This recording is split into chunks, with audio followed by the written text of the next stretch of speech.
Age of Annihilus is starting on May 5th. Part of that is going to be QUASAR, and we're going to get QUASAR shards. That's going to be fantastic. And I have a schedule here and also an explanation of events that are going to be simplified. Also, we've got a Professor X saga on the website. I hope they change it up a little bit. We'll talk about that.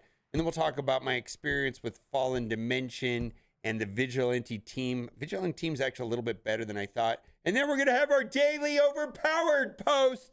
And then more importantly than that, we'll have this. I don't know what that is. Anyways, let's get to the post. New age of events and milestones. Age of Annihilus, the future of events and milestones.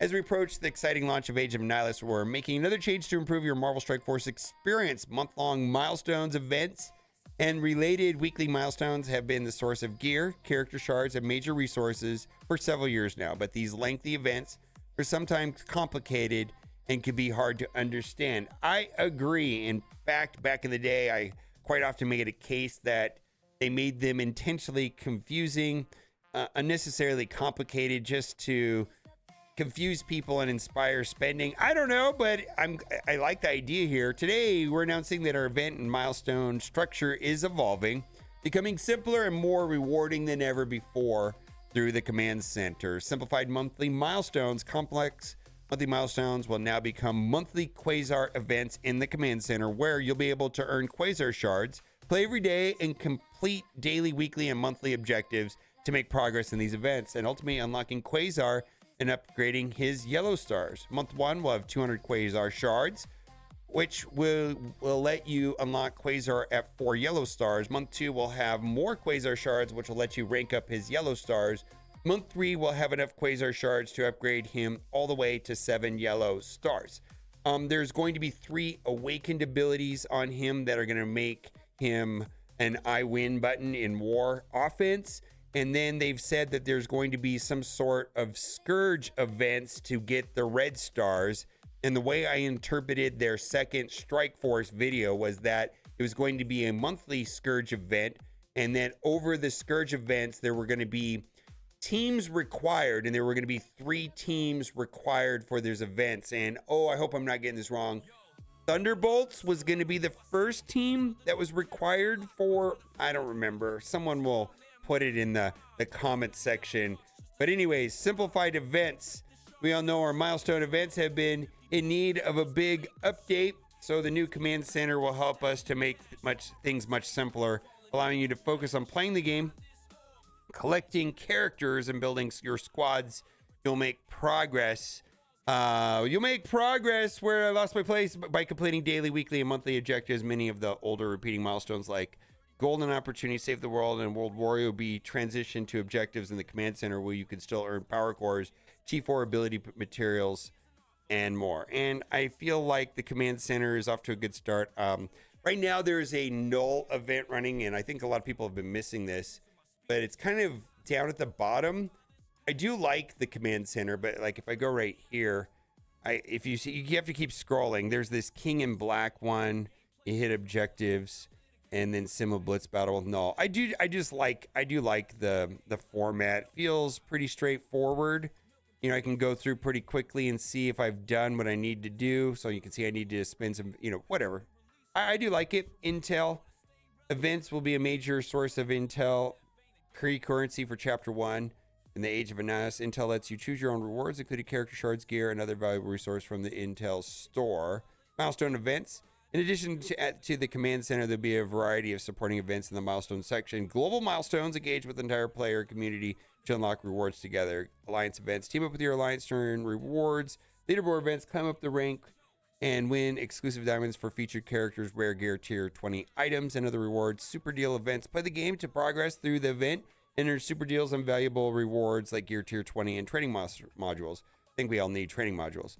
We're excited to see this new streamlined experience to make everything more intuitive and enjoyable with a refreshed, easier to follow event structure. We can't wait to dive into Marvel Strike Force like you have before. It all kicks up Chapter 1 of Age of Annihilus. Get ready for Cosmic Showdown like no other. I'm ready. Age of Annihilus begins May 5th. Okay.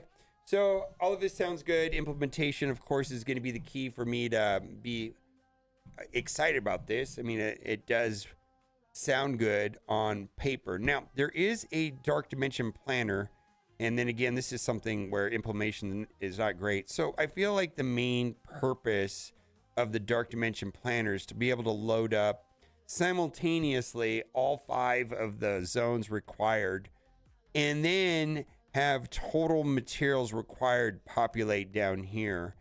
But it doesn't do that. There's 3 tabs. In fact, when you first load into it, it's got hard. And then right here, you got heroic, which has overlap. And then you have to go to extreme. And so I guess I could delete the city part. Like I could go like this, right? And then go, and then like take a look at what I'm missing here and add all of that up. And then go over here and hit extreme and then add all of this up. All right, well, hopefully they fix it. Fallen Dimension, or what I've been calling Ego Dimension, Fallen Dimension. This is the kind of PvP content, PvE content I think in-game players have been looking for. Shame it's paywalled. Yeah, here's the thing. This was good for me. And I had, well, this is the team I went in with right here. So you can see I had a 3-star Hit Monkey, Daredevil Modern, 3-star Silver Sable. I haven't finished it. I've heard other people have gotten through it with 3s on these 3 stars. And it was well thought out, clever, challenging, and yet not impossible. I'm sure the players that have, you know, maxed out red stars, maybe even diamonds, had a much easier time than I've been happening, but it felt very smart. So my hope is this, and I think this is where this post is going, is why can't they make challenging content for most of the player base, or a large percentage of the player base? I mean, I just feel like I'm having a great time, and I think everybody else should too, right? It's been great. I like it. I really like it. It's been good. It's been fun. Anyways, edit. PvE, I always get the 2 mixed up. Can't change the title. TLDR, Omega is fun. More people should have access. Oh, that's just what I just said. I've been working on Mega most of the afternoon. Finally, a puzzle worth working on. It's entirely beatable, sometimes with more than 1 hit. Looking at Unify, but you can't just hit auto. You actually have to plan. Try something. When it doesn't work, try again. Kind of satisfying. Spinning alliance mates or going node 1 is impossible. You send them a screenshot of beating node 3 with an almost free-to-play team. Yeah, you have to do all kinds of things. So there's like some weird stuff that happens where if you have vulnerable on you, and there's certain characters that have striker attack, so they hit and then the striker attack hits, and the striker attack kills you. So you have to manage your vulnerables. That means that sometimes you're switching your ISOs around to put healer or fortifier to get rid of the vulnerables. Brilliant! The first node, there's a quarry that deletes people, so you have to save your ultimates on Sable and Hip Monkey to make sure that it works up right so you can control the quarry. Brilliant! Almost every node has some meaningful strategy. You're not able just to go in and just wipe over everything. You actually have to think and plan, switch around your ISOs. There was a node where it had a 3-piece annihilators, and the Vigilante team depends on vulnerables being on the opposing side. And it was like, wow, there's 3-piece annihilators, and I'm not landing the defense down. I had to switch some of my characters to skirmisher to get through the node. I mean, I actually had to think. I don't know what to tell you. It was, anyways, it's why can't everybody have this experience? I feel like it's been good, right? Mega rewards aren't changing if you can't beat it, but they do incentivize trying if you're able. So I believe the thing about this right here is that the rewards, if you're able to finish it twice, are going to help you on the leaderboards. You can purchase those rewards if you want to. So being able to finish, this Fallen Dimension Omega is worth about $50, and it's time consuming. I mean, I could make a case that I could go outside and mow lawns for a couple hours and make $50, and it'd be less time than it takes to play this. Right? I'm just saying, the rewards, I mean, it's time consuming. I don't know how many hours I have into it, and I got to do 2 runs. So there you go. To be transparent, I spent a grand total of $5 in Hitmonkey. Ran out of cores with just the Jovas and shards needed for the unlock. I cored the unlocks for Sable and Daredevil completely, and actually got in a perfect bit of timing, got 100 drop of Daredevil for the Path Orb today to get him to 5 stars. East Gear Tier 20. For reference, I have a 3-star Hitmonkey, a Sable 19, 3 Diamond Punisher, and a 2 Diamond Electra, all are 105, purple 3. Currently on node 8, just stopping for the night. Yeah, I think I'm at node 10 or 11. I'm just paused right now. It really just like that this new and interesting combo is locked behind technically unreleased characters. Everyone should have the ability to access this, even if they could get wiped on node 1. There should not be content that is only for endgame players, much like things like the team spotlights, primary rewards for newer players. I don't begrudge them having special content. Should have the in-game stuff like this, regardless of what characters they unlock. This is sitting near the top of Arena Shard and or get really good drops. It can be hard for even veteran free-to-play players to unlock brand new tunes on day 1. Summarize, great job on content, bad job on gate tinking. Sure. And I can attest that it was fun. It is fun. It is fun. It's time consuming. Also, they do give you a lot of refreshes. And so you have to be strategic about where you use the refreshes, but this is intentional.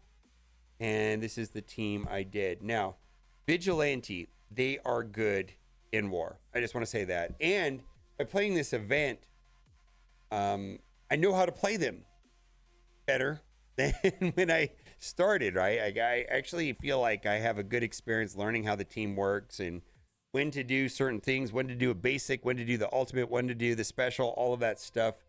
And they are very good, and they even are doing well on some Mephisto teams. And again, this person's experience is similar to mine. It's all about Silver Sable's ultimate, which goes off early in the match and strips down all the safeguard and things like that. Overpowered does not incentivize me to buy. Quite the opposite, actually. It helps me not buy anything at all. Honestly, MSF is saving me money. I used to buy strike passes here and there for a few $5 offers that needed a boost on leaderboards or something. Since the launch of Overpowered, I haven't spent a dime, and it feels great. The idea that I would want to spend more keeps up is truly ignorant scopely part. Well, I don't think this was for... Well, it's not for this type of spender, but I agree with this post. You're thinking converting small spenders, big spenders. No. Kraken stopped spending altogether because there was no incentive to spend and no advantage granted by spending. So this was solely for the big time spenders. I think you're converting small spenders and big spenders. I don't think that at all. But you're driving them away. I do think that's what's happening. Why? Because I know, in fact, I'm not willing to spend what Kraken's doing in order to stay ahead of the game. Or to continue light spending wouldn't help me in any way with Overpowered, correct?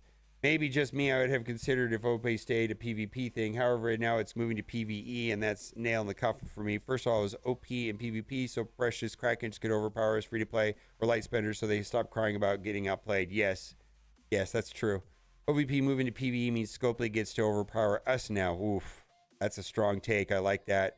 But Scopely is a control of the button. They get to tune the enemies to higher OP, just levels to smoke us. So I agree with that, but here's the thing I don't like. If they want the next level, whatever, and then, the tall vampire dude to do 50% extra damage, so just let him do it.